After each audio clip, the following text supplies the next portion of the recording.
Exploring the intricate realm of parapsychology, the concept of apparitional experiences takes center stage, an abnormal phenomenon where individuals seem to perceive living beings or inanimate objects without any physical stimuli.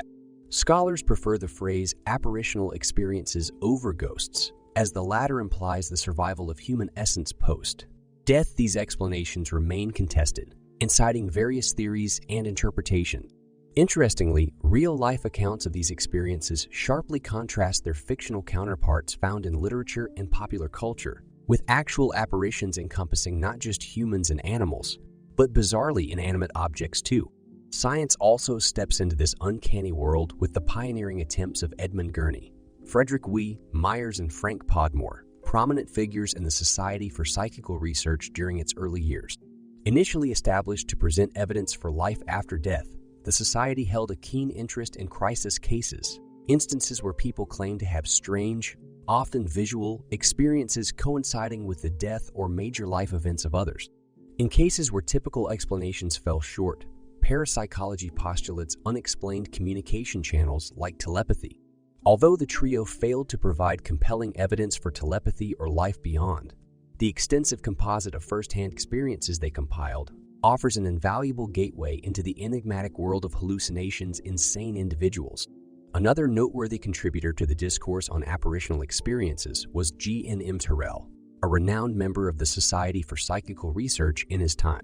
He powerfully argues for the hallucinatory aspect of these phenomena, pointing out the lack of physical traces that a real person might leave.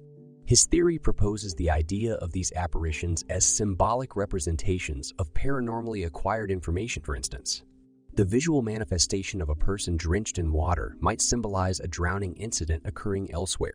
Thus, he introduces the fascinating analogy of the unconscious mind as a stage carpenter, crafting these experiences before bringing them onto the consciousness stage. One major difference between real life and traditional ghost stories, as noted through a compilation of 1,800 personal testimonials, is that apparitional experiences are not always terrifying. Conversely, they can bring comfort during periods of crisis or stress. Usually these experiences take place in banal environments, often in the individual's own residence under conditions of low nervous system arousal. Contrarily, people who seek out renowned haunted destinations with the intent to witness a ghost are usually let down. Apparitions, as per these reports, are often perceived as solid rather than transparent, deceiving the viewer about their hallucinatory nature. Communication with such apparitions is uncommon. These encounters typically only engage one sense, usually sight. Such apparition exposures are relevant to psychological theories of perception, especially regarding the contrast between top-down and bottom-up approaches. Top-down theories, such as that of Richard Langton Gregory, attribute the phenomenological content of perception to memory and expectation, whereas the bottom-up approach, as illustrated by James J. Gibson, places more emphasis on the external sensory stimulus. Experiences of apparitions tend to validate the significance of internal factors as they demonstrate a quasi-perceptual experience where the role of external stimuli may be negligible or non-existent. In some instances, such experiences are indistinguishable from normal perception.